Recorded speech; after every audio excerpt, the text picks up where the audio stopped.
Today is going to be an exception. We're going to talk to someone who's really an expert in corporate venturing, but from a very different angle as people who are working in a corporate VC. And I've talked with Claudia, I've read what she writes about. It's going to be an amazing discussion. She has very diverse opinions about corporate venturing, and I think we're going to learn a lot. But first, Claudia, do you mind introducing yourself maybe for 5 minutes about why are you so interested in corporate venturing and what was your journey into that topic? So what interests me in on the corporate venturing side in the widest sense, it probably started about 5-6 years ago when we saw at INSEAD, and specifically me, because I look after anything capital, private capital related, more and more interest emerging from the traditional corporates, and not necessarily from the tech corporates, but from the consumer corporates, banking corporates, and so on, that came to us and said, we would really like to talk about corporate venturing. And I use that term at this stage really, really broadly in the widest sense, and help our board think through that. Should we be part of it? If we dip our toes into it, how can we do it in a way that is potentially as de-risked as possible, because we want to be part of it, but we want to experiment with it.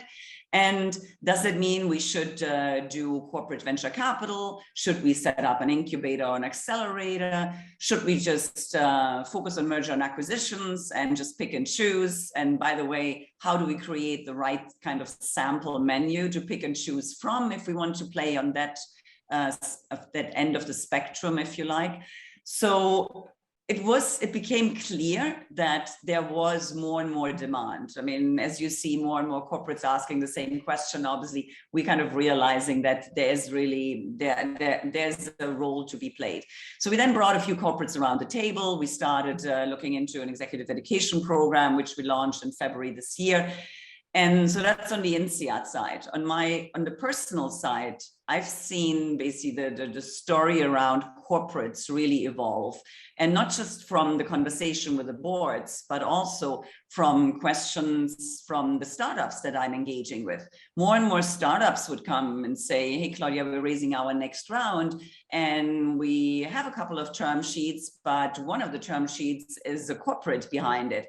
Can you help us even think about this? Should we consider them? Is this a good investor? Because you're always adamant, as I am usually in my conversations, that venture investors need to bring more than just capital to the table. Money is not a differentiator anymore. I think in 2021, it's probably more true even than in 2016. So there was basically that interest as well. And then as I started reaching out to some of the corporate VCs that were already in the game, I had often conversations that went along the line, yeah, we've been doing whatever we're doing, but it's not working. So, or, you know, we think we should do better, or we haven't really achieved what we wanted to achieve. And that always became an interesting conversation for me, because then obviously my question would be, putting my academic hat on, let's collect what's not working, or let's try to find those that have made it work. And maybe there's value in sharing it. So, and that has been kind of a really, really interesting journey. I have to say, I would have never thought in 2015, 16 that we would see such a kind of hockey stick chart projection in terms of new CVCs coming in, money being deployed out of CVCs, number of deals being done, percentage of CVC deals in the US.